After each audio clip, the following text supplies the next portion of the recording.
Say it again. We only need cameras when we're presenting, correct? Exactly. Yeah. Got you.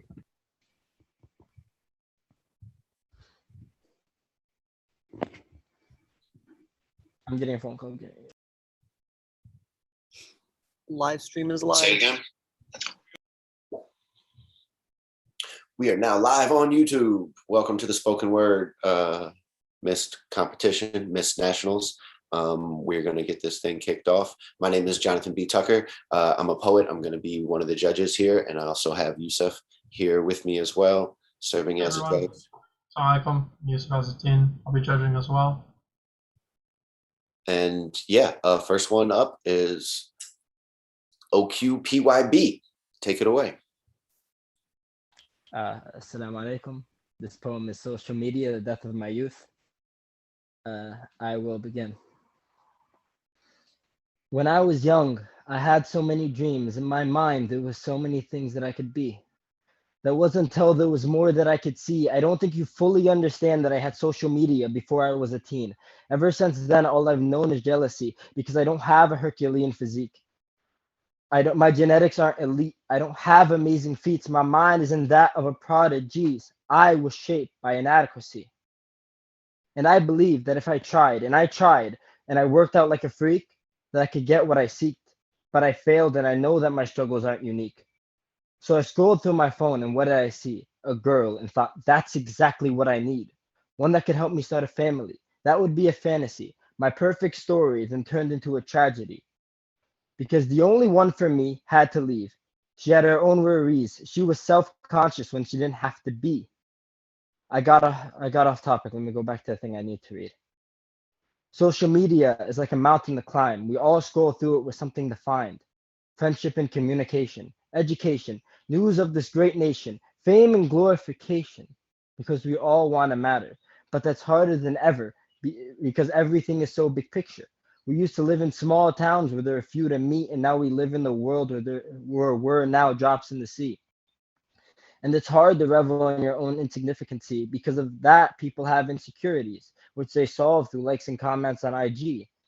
And so many people flex for imaginary eyes. Too many people would rather die than lose a follower or 5. And it's sad that people seek independency through others. It's sad that you can't be independent nowadays and have a lover. Another issue with social media is that people don't educate before they hate. And people stand before they understand that these people aren't flawless. So sometimes people get to live life like it's lawless. And because sometimes they make mistakes, the oppressed pay with hate from a mob of undying fans with one plan: total destruction of one's esteem. So no one ever dreams of going up against their favorite actor or actress. But you know what's priceless?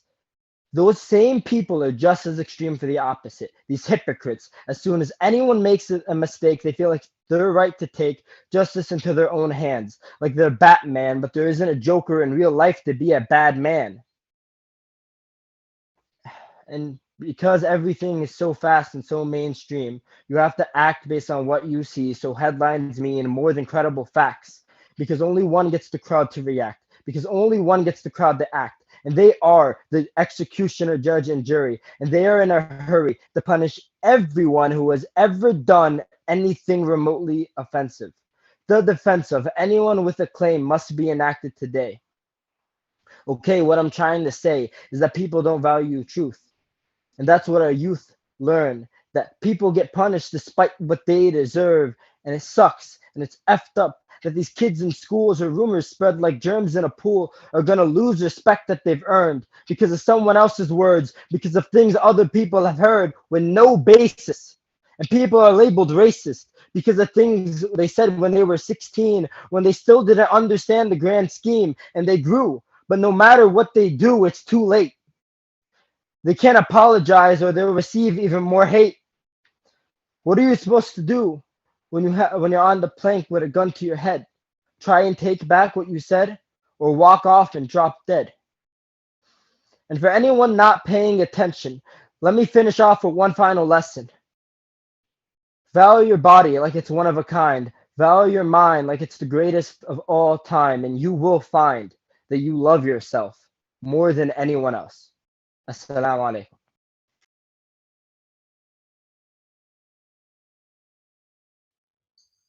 Thank you. Great job.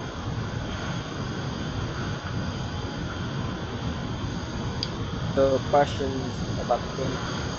Yusuf, you wanna go first? You want me to go first? Sure. Yeah, I would like to hear a little bit from you about some of your inspiration for writing this and what your goals were behind it. To be frank, when I write poetry, I feel like I feel like the words come to me, and it's expression of my own feelings that I truly just don't fully understand myself. Like as an inspiration, I guess I've I've, I've struggled, and I've seen many people struggle and try to be something that just really is impossible for them because of things they've seen on social media.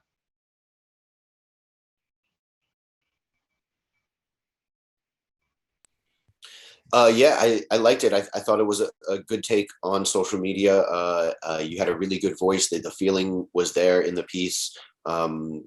Clearly, you felt strongly about it, and you brought up really important things to question about its effect on us. And so I liked how you did that. I'm curious, after writing the piece, how has your social media usage changed, if at all? Uh, I I try to look at people less as an inspiration and rather try to focus on myself, and via the theme was, you know, healing as a community. But Mhm. I tried to write this piece as there are bad things that could come when you also try to heal through that community, and that you need to focus on healing yourself too. Gotcha. Well, yeah, great piece. Thank you for sharing it. I'm gonna take a few seconds and write some comments in the scoring thing, and then we'll come back with the next person. Yeah.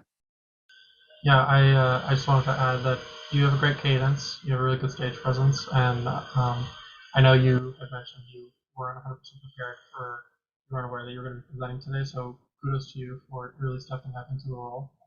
You did a good job. Okay, yeah, thank you. I really appreciate it.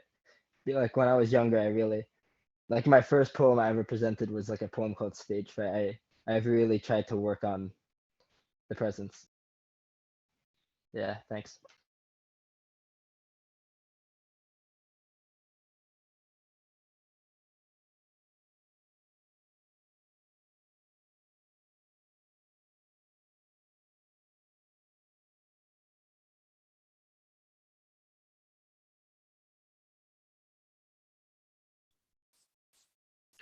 All right. The next one I got up on my list is V9KD1. V9KD1. Hello. How are you doing?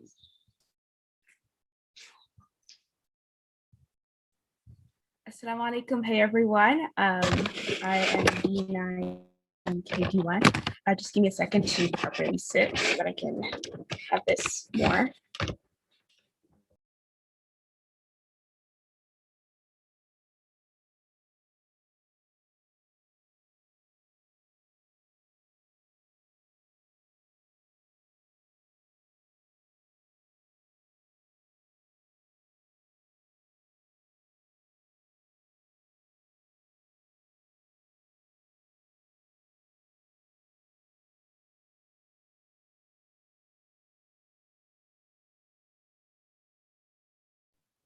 Sorry, that took a little bit. Okay, I'm ready to start.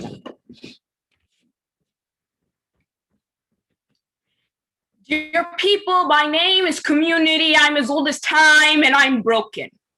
I've tried Adderall and Tylenol, but nothing can seem to cure it all. So many of your shortcomings may lead to my downfall. This may be my last call, dear people.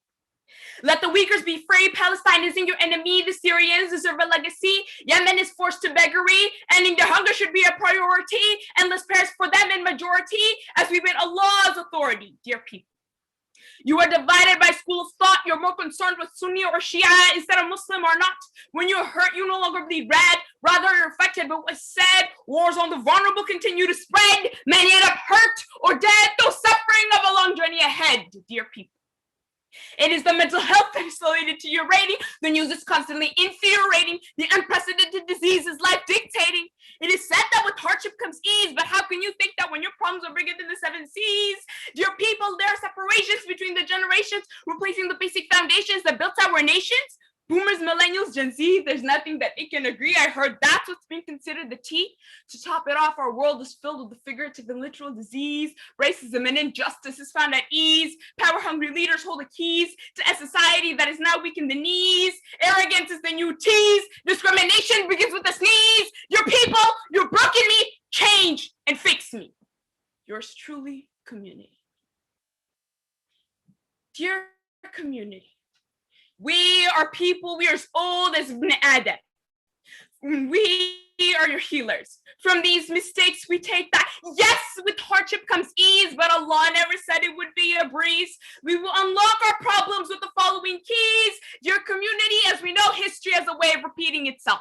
We don't want to end up like those on the shelf, so we have to be compelled to excel. So in the future, we don't dwell on a past that could have went well. So we will turn to those who came before and fell.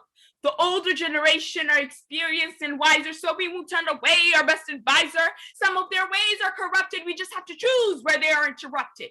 Dear community, we are reminded that the Prophet ﷺ and his companions are the perfect squad. Their unity goes beyond God. They weren't perfect and surely flawed, but their loyalty will be forever odd. The Sunnah is there to follow from every Muslim from Jakarta to Oslo. It's time we change our motto. Implementation needs to begin pronto. There's so much we've learned from MIST. They taught us to heal the community, trust the process, honor humility, the valor of mercy, the challenge of beauty, the race against time, the clarity, sincerity, the art of generosity, the patience of champions, family, loyalty, legend of modesty, hometown heroes, the puzzle of diversity, scattered images and character. We need to do more than register. This is where we stop being a messenger, for the message goes beyond being a competitor. Their themes were never in disguise, for they always knew how to advise. They're giving us a chance to rise together as allies. Dear community, now we may agree to disagree. We just have to plant the tree. Let's aim for as far as the eye can see. Differences aside, we need to push our people. I want justice for George Floyd. This isn't something we can avoid. Corruption will never truly be destroyed, for hope needs to be more enjoyed. An individual can't be the only one to change the view. Jama'ah is always prayed with more than a few. Umrah and Hajj was designed for the crew. Adam and Hawa worked together and grew. Ibrahim and Ismail's Kaaba came through, so our mission needs more than two. Dear community, we live in a time where not all heroes wear capes is a theme. It's not part of the competition, but makes it on the mainstream. Doctors and nurses are making the perfect team. Grocers and essential services are the dream. Volunteers and sanitation workers are also part of the scheme. How could we forget that they're more than they seem? They are the heroes that remain unnamed because their costumes aren't famed, but their work should be framed as they try to keep Miss Rona tamed. Dear community, it won't be mended overnight. We will work with all our might before our clothes are forever white. Don't give up on the fight, for we will succeed and show you the light. We will heal and mend you. Yours truly, people.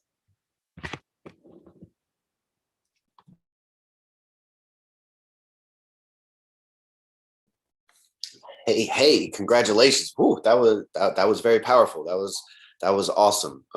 Thank you. Thank you for bringing that energy. And it felt very connected, the way you connected all these many issues that we're facing together, and then what we can do about it, or what we need to do about it. It was awesome. I'm gonna think of a question while Youssef gives his feedback, and then I'm gonna write some things. I don't have a question right now. I'm just saying it was great. Yeah, fantastic job. You have a very, very strong stage presence, and you clearly rehearsed this a lot. You had a lot of passion, and you put a lot into this performance. So, good job. I really enjoyed the content of your performance, and it was very clever the way that you integrated one topic together. It felt like there was a clear transition of ideas, which was very impressive.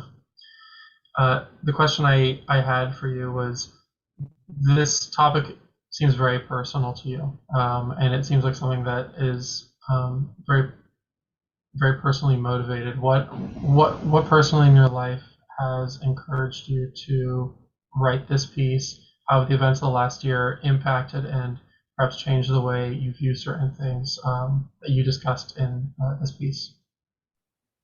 Yes, it was very, very personal. As someone who is not only Black, but is Muslim and a woman, I'm seen, as a threat to everyone, apparently. So I've been angry for a while. There's always that stereotype with Black women, oh, you're angry. So I decided, okay, so I'm angry. I want you to feel why I'm angry. I'm trying to get you to feel what I'm feeling, because it's not when problems happen, they don't just affect, just the Black community. They don't just affect the Muslim community. They don't just affect the women, of the community. It affects everyone. And for me personally, each event, whether it is Asian hate, where it is Black Lives Matter, or it is Free Palestine, for me, it affects me more than anyone else. So if I could say all the words that I did want to say, this piece would be longer and way, way longer, because I have so much, built up. And, spoken word for me has always been a place where I can, take all of that out. And I don't just take out all the issues and everything that I've built up. I also get to release all the anger that I've held in for so long. So because I want other people to, kind of reciprocate the feelings.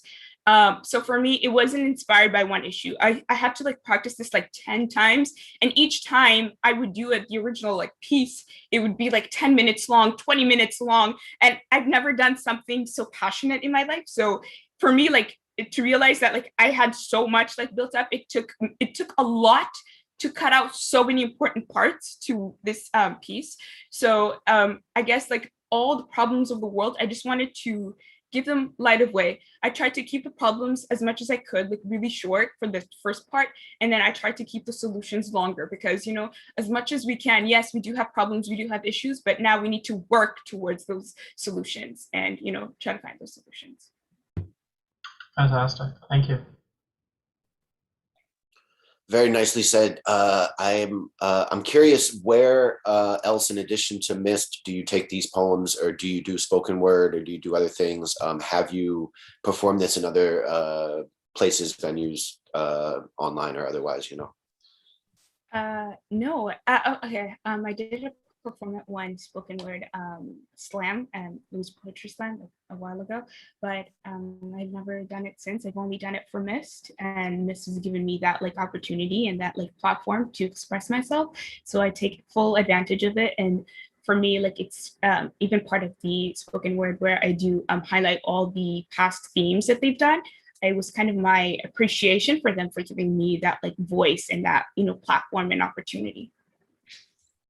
Yeah, it sounds very much like a protest piece. This piece would work very well at a protest and would really get people riled up, in a way that, when you're out marching and you're out in the street for a while, you need something to keep you going. And it seems like it could go many places. I've seen spoken word in my life be very useful for organizing resistance, and like you said, the healing that you get just by putting it out. And getting those emotions out, it allows you to clear your mind a little and then organize around the solutions with people who are then inspired as well in the same way. Yeah.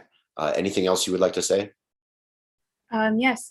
So for most of the issues that I did have, for a lot of them, I did want, kind of for a while, I was like, okay, I'm angry. How do I make people understand what I'm feeling? Which is why I put a lot of emotion when I do perform. So I was like, okay, so I've performed. People are reciprocating how I feel. Now it's time that I heal. I'm done feeling, this for me isn't just for the community to heal, it is for myself to heal. I chose community as being one, as an individual, and then I chose people as we, so I used we for a lot of them. And I really wanted to highlight that. And it was really, really important to me, because I'm done feeling tired, and I'm done feeling, frustrated, and, feeling I'm constantly always going to be wrong, and I'm always going to be, looked down upon and things like that. So I'm choosing to see the light, and I'm choosing for everyone else to see it with me. I want you to feel what I felt. And now that I'm done feeling it, I'm only going to look forward, and I'm going to choose to move on.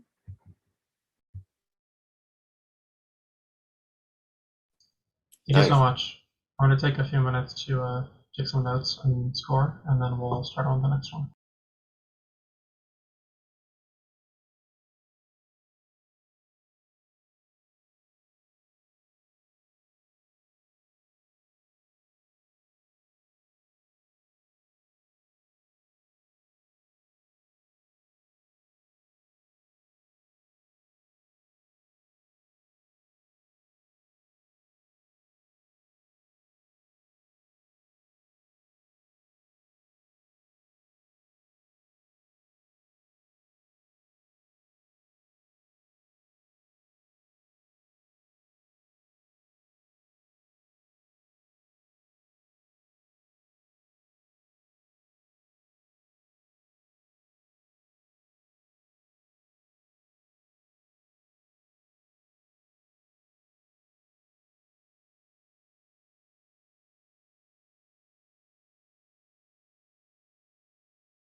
Yusef, take your time and continue judging and filling out the thing. I'm just going to let y'all know the next up is GL171.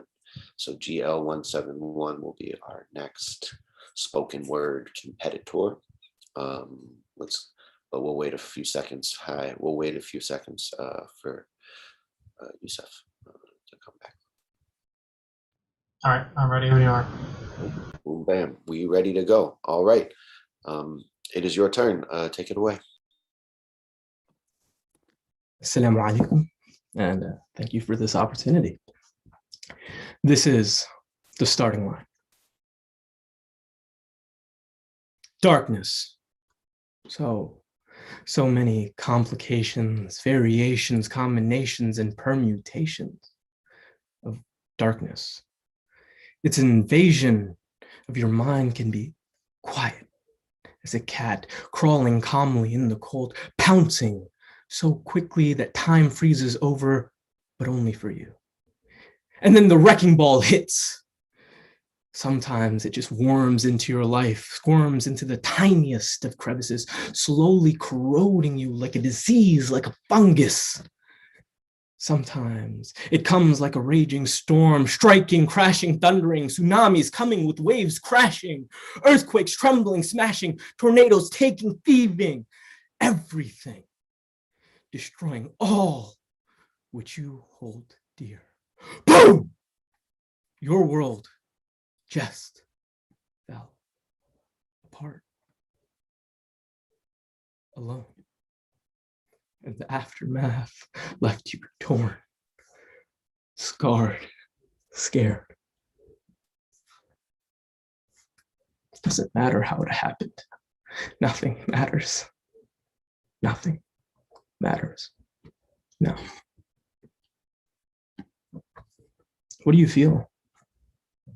Powerless, emptiness, speechlessness, a void, blank. Yeah, blank. What's the point of it all? We done now? No. Actually, let me say, Bismillahir Rahmanir Rahim. Since this is just the starting line, we're not done now. No, we're standing up. It's time to go. Now, let me seemingly digress. Since there's an important scientific process I want you to know, graphite and diamond are made of the same thing according to science. That's carbon. But actually, all diamonds were once graphite. Through heat and pressure, they had to fight, though, to purify themselves over countless years till they became the toughest thing in nature known to man. Unless they experience just a little too much, then their molecules get crushed like a tin can from the amount of force that we equate to a single touch. Right back to graphite, the starting line. Fun fact number 2, besides graphite and diamonds, there's something else made from carbon, carbon-based life forms, which include us. We aren't born strong, you see. Anyone who says otherwise is just dead wrong. That's why we struggle. But that's the thing. Running this race, we might fail to win time and time again, but that's okay. Since Overcoming adversity is just like building a muscle. That's why when we come together to hustle, we can be like graphite transforming into diamonds, flying past the horizon into the embrace of our Lord.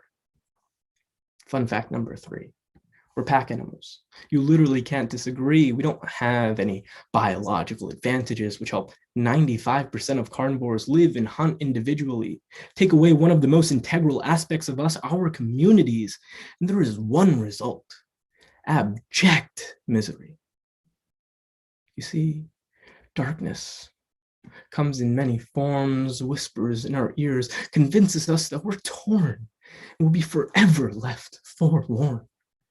That's why we reach out, why when we despair, we cry and we shout, hoping the right people will hear and heed our calls for help.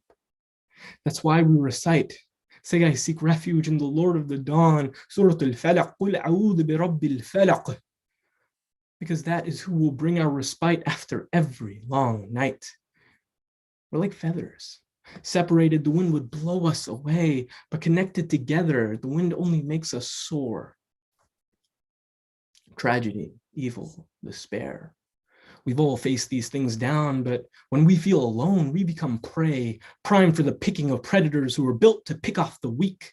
Our bane is isolation. So all we need to do is come together as one nation, gain access to information so we can thrive. So we can remind our brothers and sisters to say, فَإِنَّ مَعَ الْأُسْرِ يُسْرًا. Surely with every difficulty, there is relief. Surah Al-Inshirah. And remind them that we will succeed, unlike so many pieces of graphite who experience just a bit too much stress. For Allah does not place a burden greater on you than you can bear. Surah Al-Baqarah. لا يكلف الله نفسا إلا وسعها.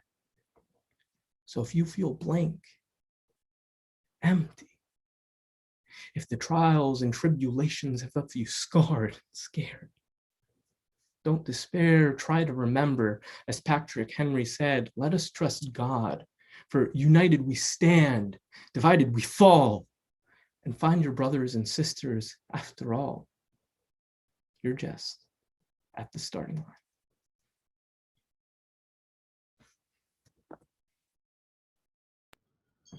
Thank you. Great job. That was very well prepared. I really enjoyed the way that you commanded the stage, and you had a really good rhythm to this narrative. It's much more, let's say, vocal than some of the other performances you today, in the sense that it felt very much like you were talking to us. It was very effective, and it was interesting to see how you incorporated rhyme schemes with some of the Quranic and Islamic passages throughout. Well done. I'm gonna pass it off to Jonathan while I get to think of a question. Great job. You have a really great speaking voice, and you clearly put a lot of work into this and memorizing it and perform it. You performed it very, very well. I really like the fun facts. I really like the metaphor with the graphite and the diamond, and the call back to that.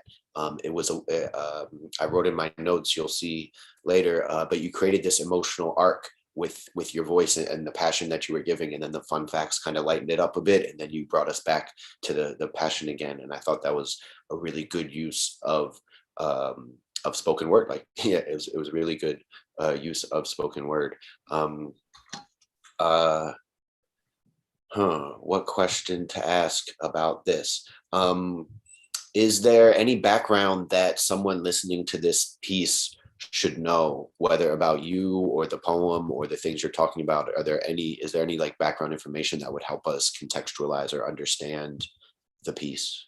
Yeah, so this piece is a conglomeration of two separate pieces. So the first, so you get that kind of transition between that like dark, heavy subject to this idea of community. And so that first part, that came from a spoken word piece that I wrote for this county forensics competition that I had.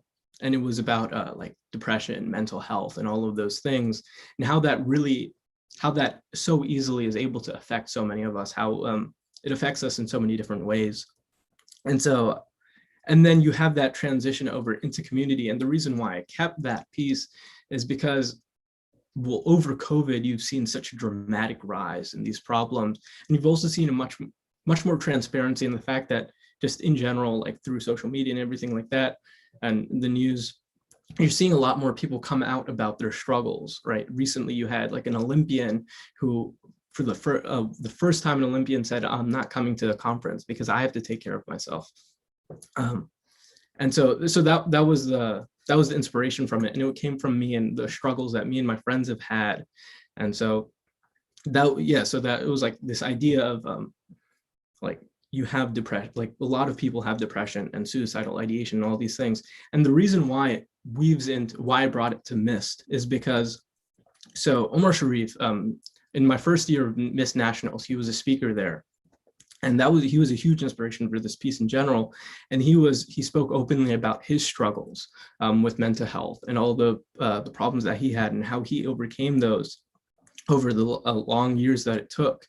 And so like that was one of the reasons why I wanted to bring this in, and this idea of, and when I was watching that, watching him speak, and when I was in that room with him, I realized how little we get told, like in the Muslim community, we get the opportunity to talk about mental health.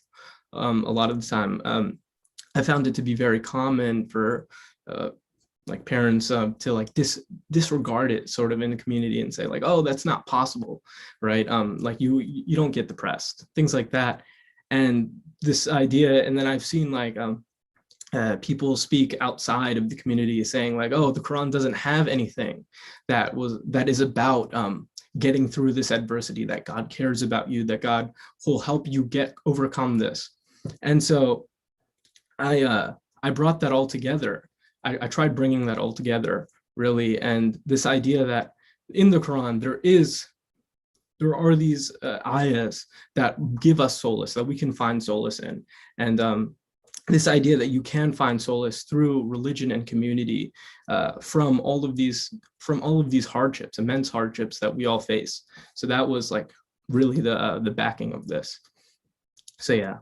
And it also just tied in like that, this idea that there is like scientific evidence in the Quran, which I've loved since I was a kid, like always hearing those little anecdotes of how the Quran is like actually related to science. And so you have that graphite to diamond transition, just a tiny bit of pressure can destroy a process that took hundreds of years. And so that really applies to our lives, because we can feel like we're growing so much, and then something hits us, like this idea of like hits us like a wrecking ball, right? And we feel like all of our progress has been destroyed, and that we're just like back to the starting line. And so that's why I called it the starting line, because even if we feel like we have to restart, you should know, like every Muslim should know the fact that Allah does not give us burdens that we cannot overcome, right? And that he, after every darkness, after every trial and tribulation, right, there is relief after all of those. And so that was the motivation for this. And these were ayahs that really helped me go through tough times when I had first learned about them, especially through high school and through COVID. And so through this piece, that's kind of what I wanted to share. Yeah. Hopefully that My was question for you. Tangent. Yeah, no, it was great. Thank you for sharing. It's great to have the background. My question for you is, your piece uses a lot of rhetorical language, and it's very prominent that you used intentional variety in the way that you spiced up certain lines. What was one particular use of rhetorical language that was really intentional for you? And what was the reasoning behind that use of rhetoric? So, I mean, like there's a lot that I tried to do with it. So towards the beginning, right, you have a so one of the things that I tried to do is really make this a spoken piece, right? And so you have the quiet as a cat, right? So like I slow down and I make the gestures about that. And when I use pouncing so quickly, I like really emphasize that, make that super quick to really drag the audience into that feeling. And so normally in my dramatic pieces, I take it really high and really low and things like that. And I found the opportunity to do that with that like passage, I guess, where I talked about how it comes like just destroys everything. You have like these natural disasters where I compare the things that happen to us with natural disasters, so things that are impossible to stop from coming, right? Like no matter what, everybody's going to go through hardship. And so it's the same idea, right? So that's what I took there. And I use that. So earthquakes, trembling, smashing, tornadoes, taking, thieving. So that was one thing I did. And then, so the one thing that I've really tried emphasizing in this poem was the silence, the use of silence, the use of blank space, right? And so to create that feeling of solitude, that contrasts with this idea of communities, right? So you have your world just fell apart, and then an even longer break between alone and then talking about the aftermath, right? And so, and just like all of those blank spaces, all of that silence, right, to create emphasis, to create additional emphasis, and really impose those emotions onto the audience. So that was a very intentional use of rhetorical strategies and things like that. So yeah. Perfect, thank you. Prime ones. Mm-hmm. Yeah. Jonathan, do you have any other questions? No, that was great. Thank you so much. I appreciate it.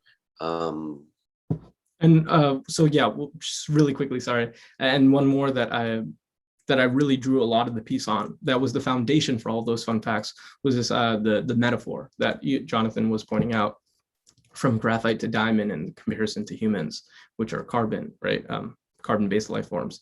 So that fun fact led me to go looking for other fun facts. And that metaphor really set the basis of that transition between this idea of mental health and isolation and religion and community. So like combine those two things. So that metaphor was really important to this. Very well done metaphor. Very well done. Thank you. Thank you so much. Thank you for the opportunities, guys. We're going to go ahead and put our scores in. Yusef, do you need time to put in yours, or did you do it yet? Yeah, I'm just writing up a comment, and then I'll be ready. All right. Right. Thank you for your time. You're welcome. You're welcome. Thank you. Have a good one. Next up, we're going to have I8LWD. I8LWD is coming to the stage next in our spoken word poetry competition.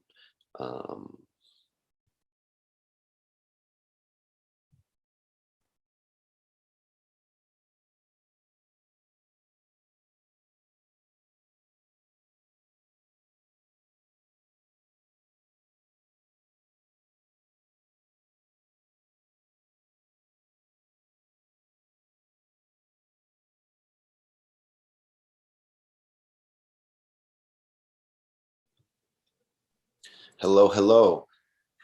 I like your mist background. Hello, thank you. So should I wait for the? Yeah, we'll wait for when Yusef's ready, he'll hop back on and say hello.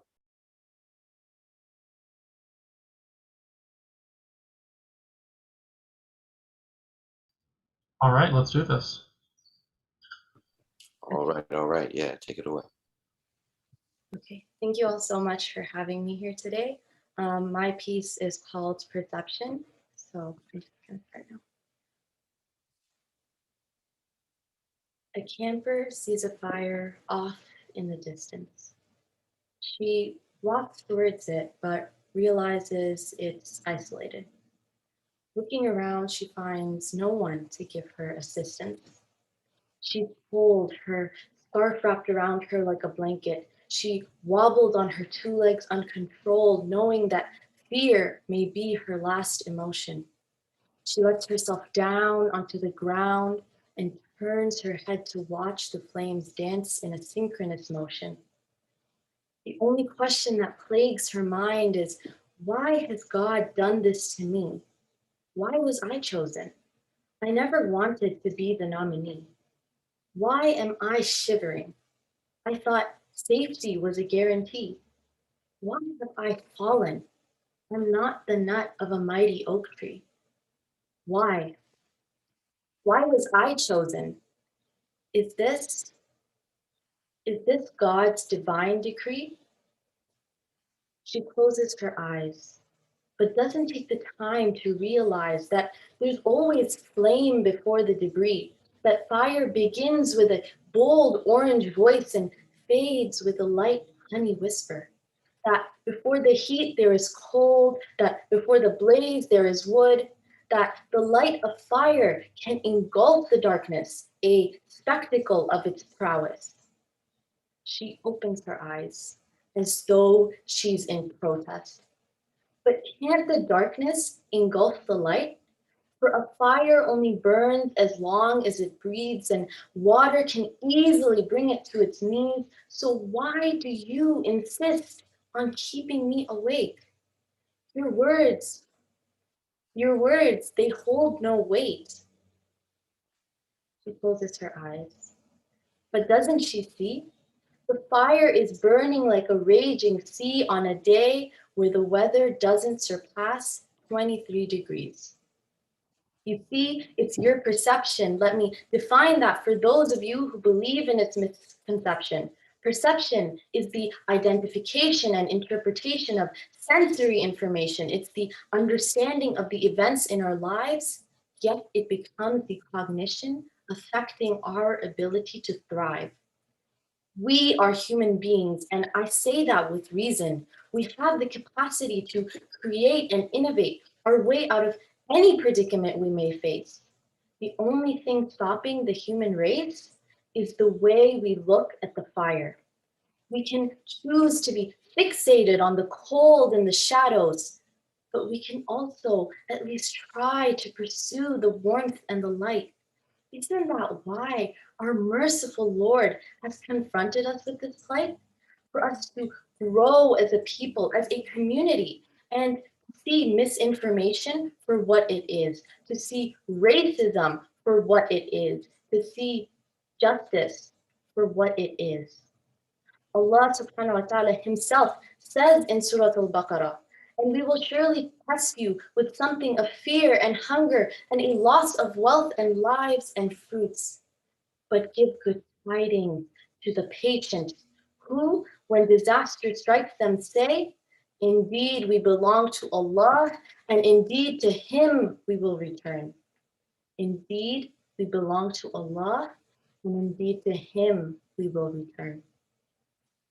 We is the key word here. We are a collective result of Allah's omnipotence. We will all return as a single creation and be tested and tried for our deeds. And in a time where the good deeds we do will benefit others tenfold than what it would have in the past, why do we insist on perceiving fire as a villain that has stolen from us memories and those whom have passed? Yes, the fire has ravaged and roared, but look around and see the progress we've made as a people. We've reevaluated, reflected, and reconstructed what it means to be human. And although we have a long way to go, at least we've taken the first few steps. For every few steps we take towards pleasing Allah, He takes a stride towards us. So let's continue on this journey, steadfast and strong, while perceiving the fire as our awakening rather than our downfall. Thank you. Jazakallah, thank you for your performance. Great job. One quick question, technical question. The document you submitted for your script on MyMist appears to be slightly different, or like a different spoken word than what you just performed.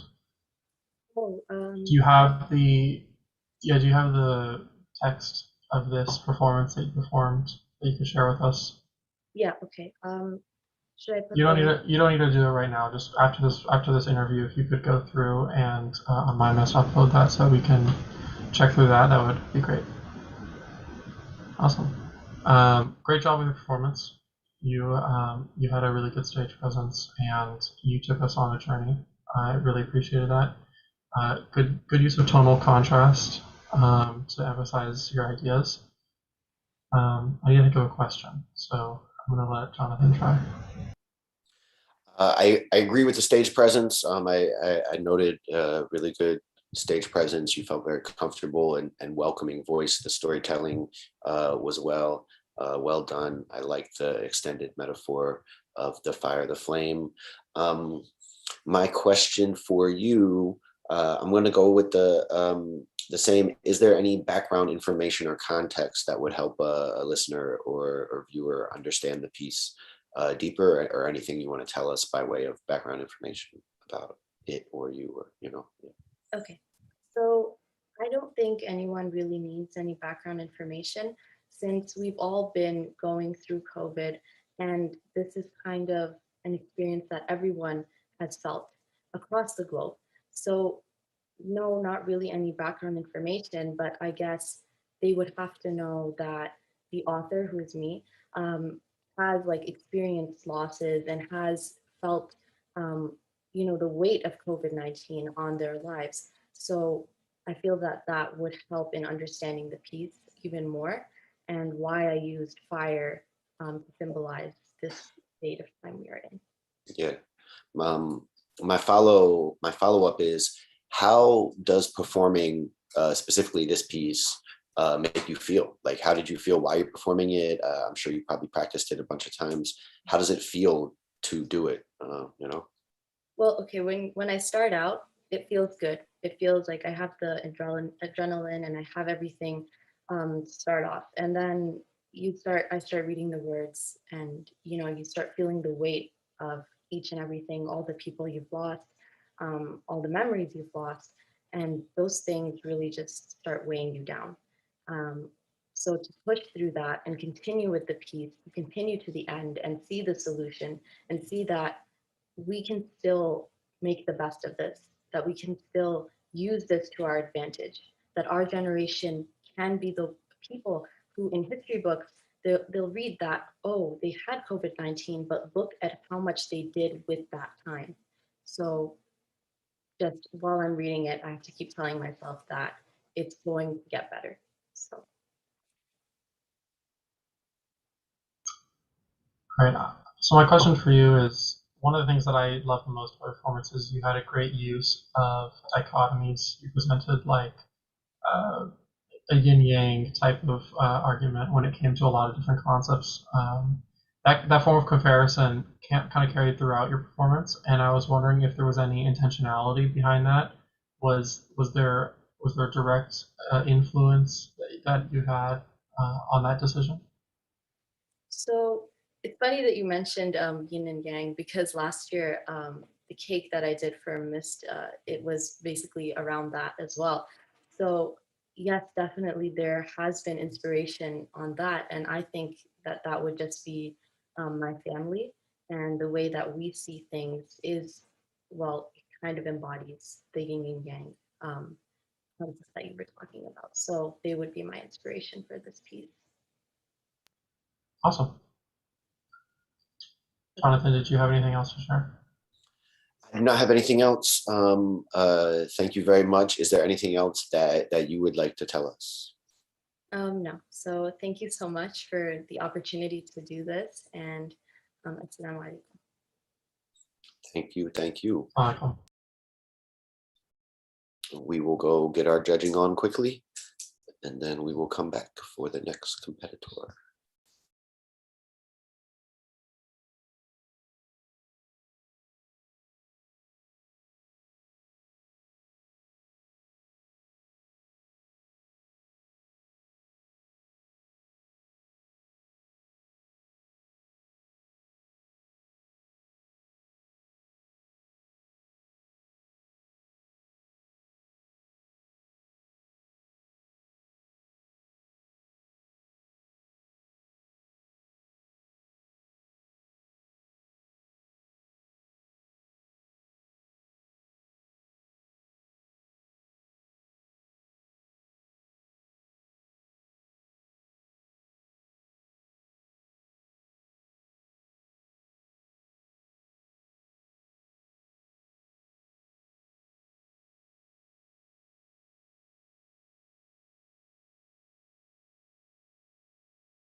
All right, y'all.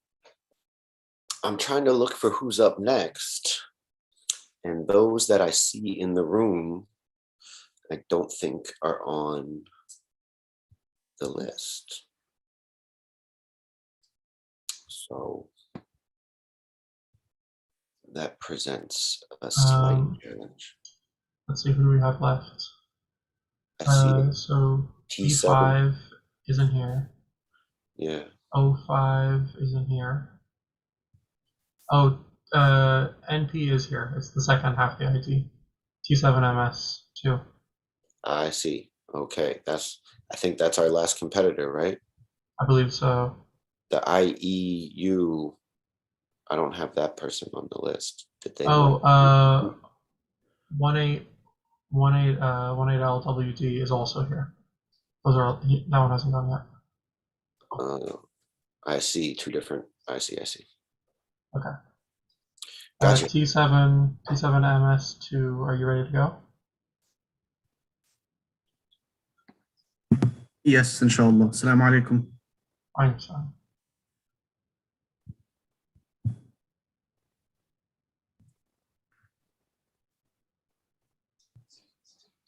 The video's frozen. Give it a second.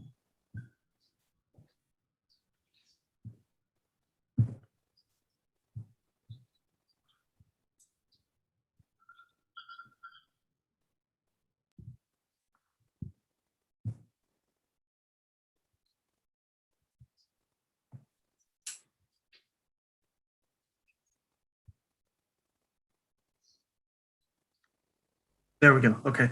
Okay. So sound good, lighting good, everything? Yep. We can see, we can hear you. Whenever you're ready, go ahead. Okay. Jazakallah khairan.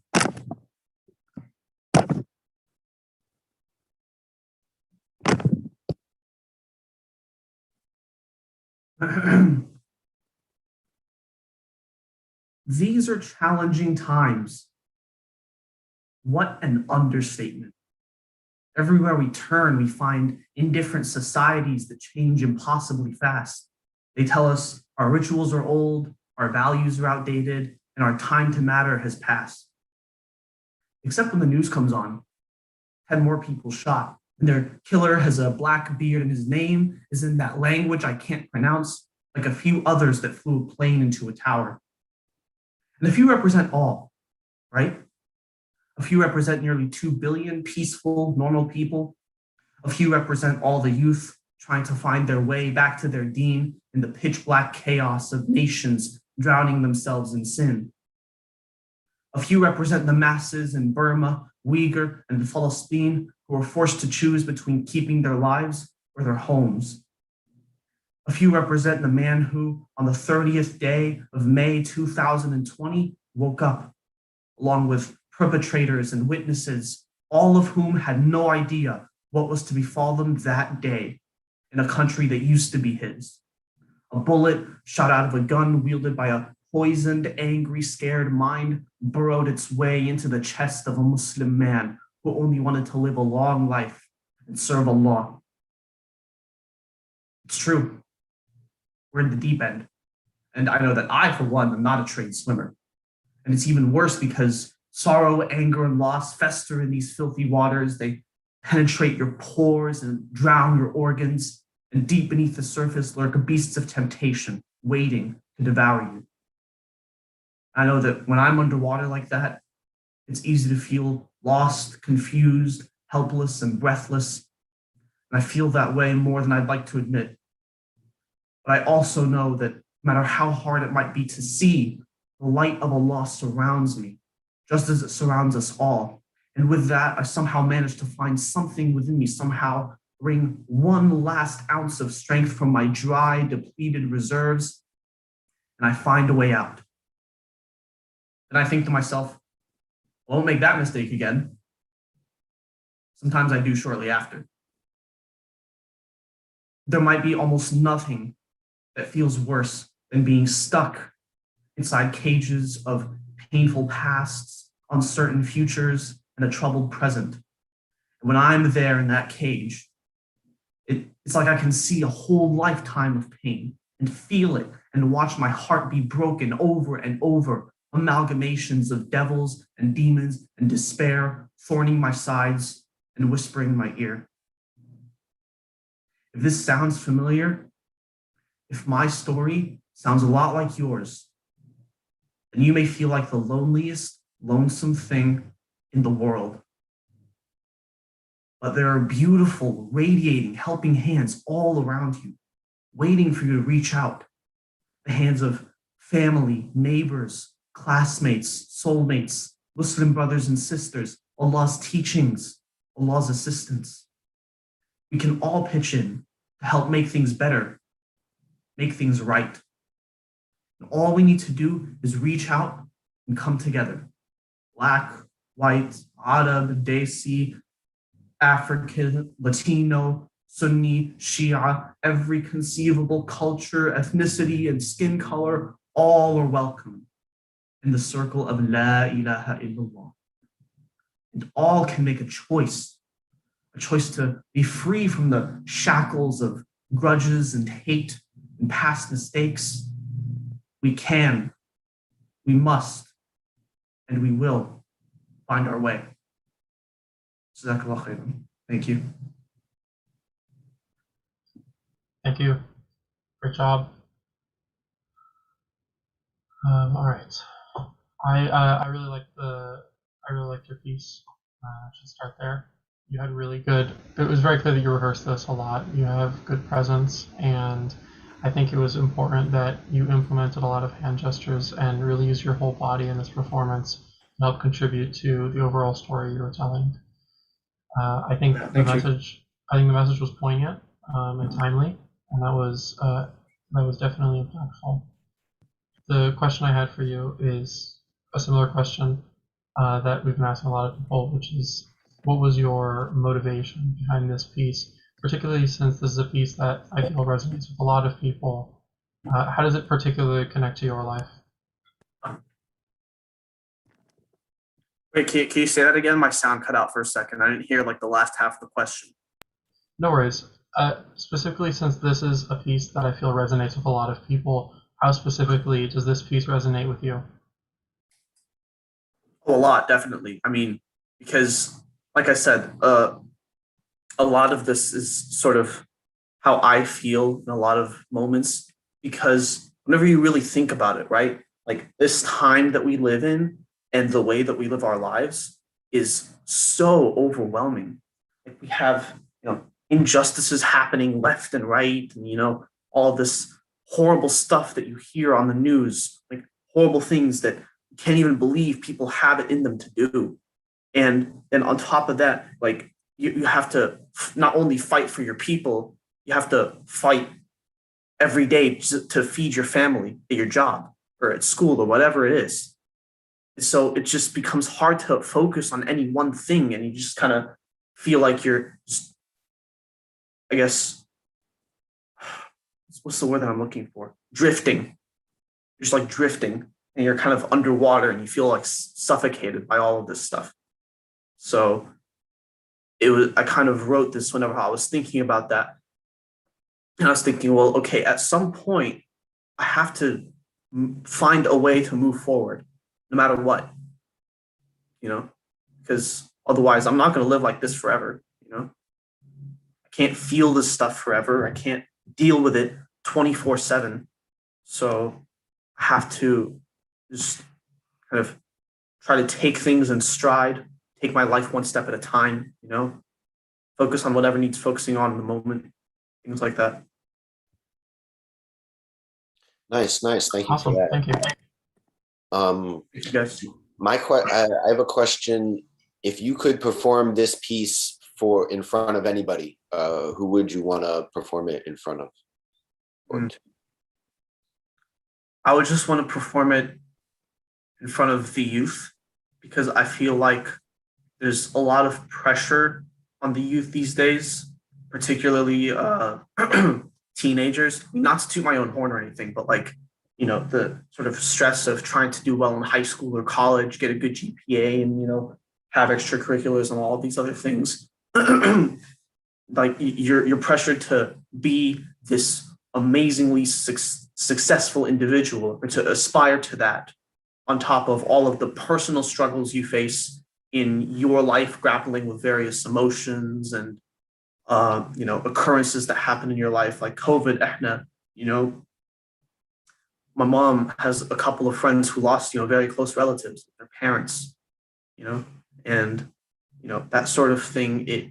It really, really deeply affects you, and it hinders you from being able to be that successful if you sort of, I guess, dwell on it too much, or wallow in your misery whenever things like that happen. So I think it's really important for the youth, especially me. I needed to give this message to myself. And so I don't want to give it to people who feel the same way that I do and who are in the same place. So yeah, just the youth, especially here in America. That's what I would perform it in front of. Thank you. I appreciate that. Like I said, it was a good storytelling.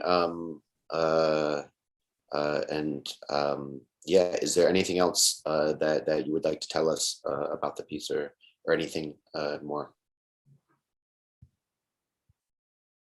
I mean, I want to say that the things that I, talk about in this piece, where, things such as themes like, grappling with all of the struggles in life when they come together and they just, on any particular day or week, they just hit you in the face and you feel like you can't do anything. I mean, I think that overcoming that and trying to live a great lifestyle is a slow process. And that is something that I have to repeat to myself every single day, because sometimes, I have a bad day or I slip up or something happens and I'm like, wait, you think every day is going to be good? You think every day is going to be, awesome? You think you're going to succeed at everything every time, 100% of the time? No, because the definition of challenge is that it's going to challenge you and it's going to make you fail. But then it's what you do afterwards that counts. It's that, are you going to stay on a path towards happiness and success for yourself and for others that you've laid out for yourself? Or are you just going to kind of sit here and be like, oh man, I didn't do this thing on this day. Oh, woe is me. And I think the choice is pretty clear in that regard. And it's something that I have to continuously remind myself of every day because I struggle with it a lot. So that's kind of what this piece was kind of getting at. And that's the place that I wrote it from. Gotcha. Thank you for that. And thank you for the piece. We are going to go do our judging thing. Thank you guys for this opportunity. I really appreciate it. This is the first poem that I've ever performed. Like, I've read my poems to other people, like in poetry club at school, for instance, but I've never performed one like this. So this is really special for me, and I really appreciate you guys taking the time to do this for us. No doubt. I hope you continue. I hope it's not your last time. Keep it up. Yeah. Me too, inshallah. Thank you. You did a great job. Keep it up. Thank you, guys. Assalamu alaikum.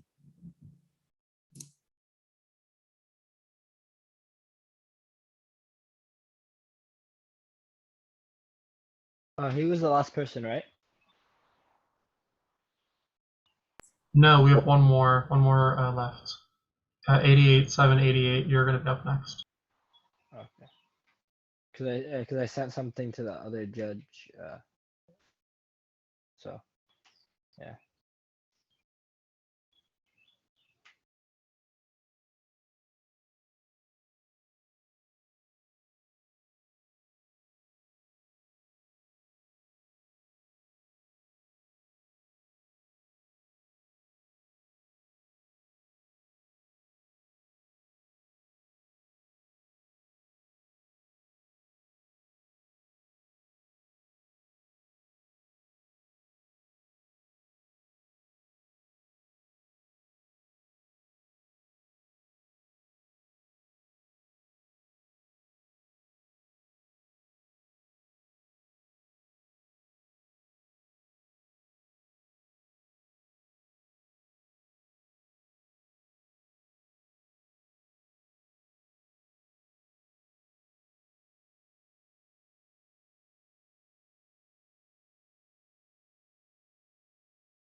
All right, 87, 88, are you ready?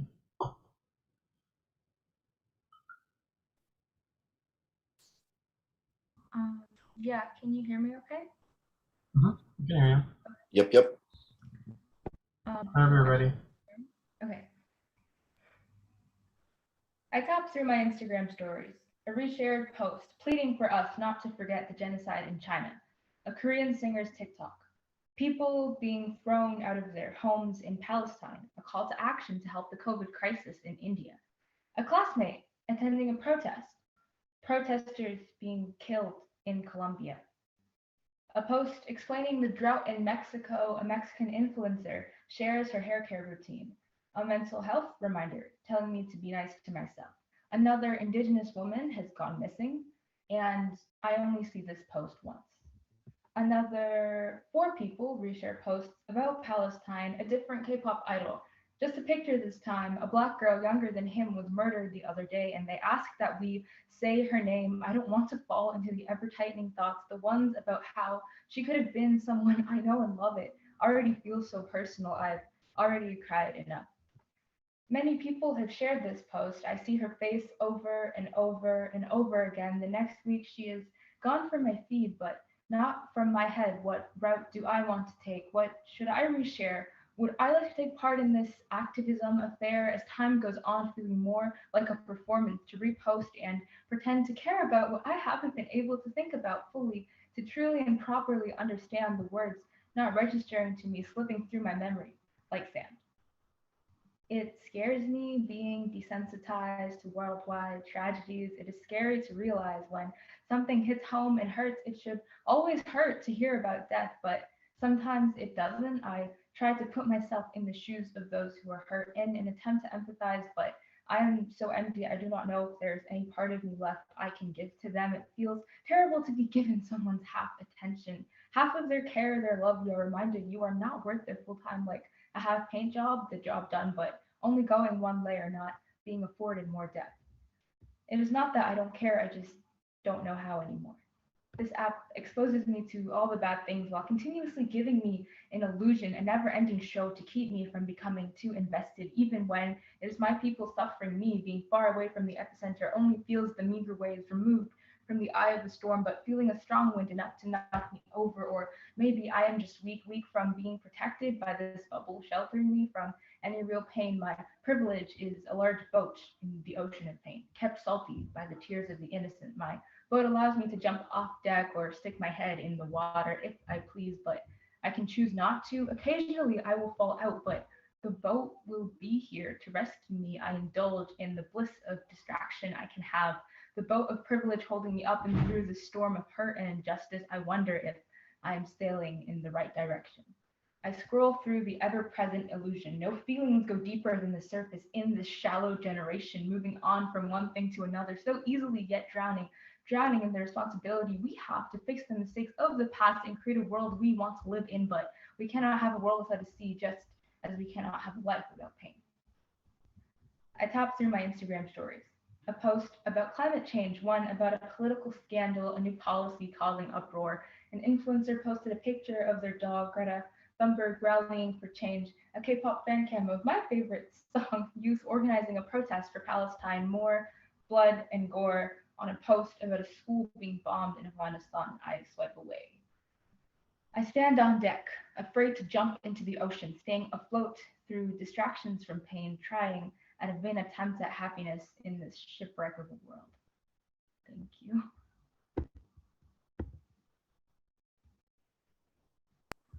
Thank you. Great job. All right. I really liked how you used your phone as a prop. It was pretty creative. It definitely helped immerse us in the story that you're trying to tell and the narrative that you were explaining. I definitely think there was someone else earlier who also used a social media topic. I definitely think this is relevant, and especially to the youth these days. I can tell that this is something that you resonate with personally, that you have experience with firsthand.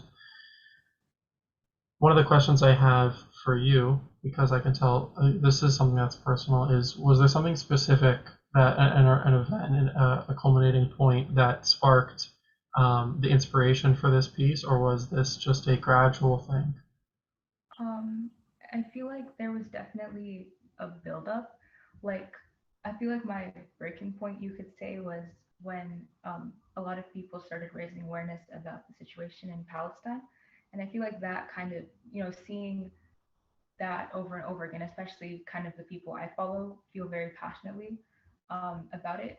So just like at that point, I was like, okay, wait, this is a lot and it's real. Like it can become really large scale. It's not just one person reposting like something that they care about. And I saw a lot of people who, I don't know, I feel like they wouldn't usually posting about this. And it was like, wait, is it because they care so much or is it because everyone else is doing that? And there was this thing where people were like changing their profile pictures. And I changed mine, but then I was like, hang on, am I ever allowed to like change it back? Am I ever allowed to like stop this? And that was just really weird for me. That was a weird time where like, wait, like, do I really care that much or am I just doing it because everyone else is it just pure pressure? And it felt, very performative at times. And then then you feel bad. You're like, wait, like, am I really so removed from this that it's weird to me? And there's just a lot of confusion there. And I feel like I haven't fully decided my standpoint yet. I'm still kind of confused about that. So I tried to capture that in the poem. Does that Yeah, answer your question? it does. It's a very complex emotion that you're trying to capture. I think that kind of social dynamic that you're illustrating is definitely something a lot of people resonate with. So kudos to you for taking the boldness to try and tackle that in a poem. I think you did a fairly good job of doing so. Yeah, I was gonna say, I think it's very relatable. I can relate to what you're saying, that feeling of switching the profile picture back and like you haven't won the thing yet. It's like, wait, this is it's always still an issue, and there's always 1,000 more issues. And I really liked how you in the beginning opened up with the different scenes, and we're there scrolling with you, and we've seen those posts. Like, it drew us in a way that I thought was. It was well done. It was very well done. Overall, I thought it was a great poem, and I appreciated you sharing it. Uh, my question for you is, spoken word or poetry as a way to talk about this issue. How or why spoken word as the medium, as the way of delivering this message? Why for you, or just why in general for the piece? You know what I mean? Yeah. So I feel like for me, I chose to do it in a poem is because I'm like I write a lot and I'll write these like little notes in my phone or like just like when I'm taking notes for school, if I get an idea, I'll just write it like on the bottom. And there are a lot of just, small snippets, but it's never long enough to become anything really. So I feel like when I wrote this, I kind of compiled a lot of those. And I feel like that's because I feel like you see that in the beginning, because obviously all of the issues didn't happen at the same time, right? Like I wouldn't have seen all of those posts in the same day. It was more over a few weeks. And that's kind of how I wrote it over a few weeks. And I feel like as a poem specifically, because you can, like, if you just write like an article or a blog post, they can't hear your voice or your emotions unless you write your emotion into it really well and really strongly. And so I feel like it's not that it's easy to portray emotion when you're speaking, but if you're good at it and if you know how, you can, and you can do that more effectively, and you can take people with you on your journey, like through your words and what you're saying. I feel like you could also do that with a short film, which is something that I do want to try one day. It's just with this specific topic, I feel like it would have been difficult to portray it because a lot of it is internal. It's things that you're thinking. It's not things that you're really doing. You're just kind of, posting things or attending protests or whatever. So I feel like, yeah, being able to vocalize your emotions and your thoughts, you can do that in a spoken word. Yeah. And so where are you at right now with your collectivism or activism? Like, how how are you situating yourself within that world of social change? Yeah. I think I'm trying to be more mindful about what I'm actually sharing and kind of making sure that those issues are things that really resonate with me. I was talking to someone about this, and they said something that stuck with me that I'll share with you is, you want to help everything. You want to change the entire world. And I feel like you're sometimes, told or pressured that like you should be able to do that. But obviously you can't, like one person can't do that. But if every person kind of found something that they were passionate about and, did the most for that one thing, and everybody had a different thing, we would change the world, so to say. We would, make a bigger impact than everybody just kind of giving every issue half of their effort. So I'm, trying to focus on things that, really matter to me and focus on those, kind of spotlight those, which some people are gonna, chastise you for that. They're gonna ask you, why aren't you posting about this if you're so passionate about this? It's a similar situation. People are still suffering, but you have to know your limit. You don't want to overwhelm yourself because then you'll burn out and you won't help anyone.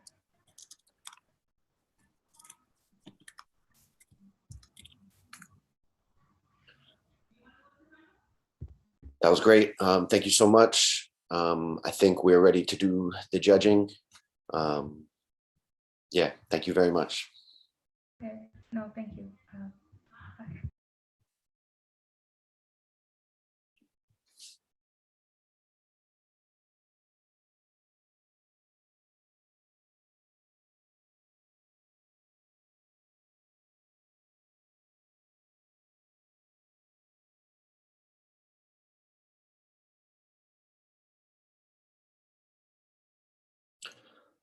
All right, that was the last one. Yeah. Are there any others, or Yep. are there other people here who did not get a chance? I believe that was everyone. Congratulations to all of you. You all did a really, really great job today. It was wonderful to hear your voices and see the stories that you had to share. I hope all of you keep writing poetry. I hope all of you keep performing, because this is a starting point for all of you. You all have, hopefully we provided you constructive feedback in the notes, which you'll receive. If you want additional feedback on your performance, feel free to reach out to us. And you can, I think we're in the Discord server, you can reach us there, but you can also email us, and you can ask the organizers if you want to get in contact with us for more feedback, or myself at least. I won't impose anything on Jonathan unless he offers the same. Yeah, I can't give individualized feedback to everyone, but it was really great to be able to hear y'all's way of taking poetry and adapting the theme, and I really loved everyone's passion and emotion for making the world a better place. It really came through, and it showed that y'all really have an understanding of many of the issues that we're facing, and that you also have a lot of hope and ways to work toward a resolution. So yeah, I echo the same sentiments. Keep writing, keep speaking truth to power, and keep doing the thing. Yeah. Well, thank you all so much. I think, how do we end it here? We just say bye, or what do we do? Yep. Aziz, do you have anything else for us before we conclude? I do not. So I will be speaking with the judges after the competition, but thank you all so much. I know I was in and out, but the words were really powerful from everything that I was hearing. Again, thank you all competitors for your time and putting so much effort into your craft. And we can't wait to see you all blossom and flourish into amazing poets, writers, but then overall just amazing global citizens that will, impact change. Take care. Assalamu alaikum, everyone.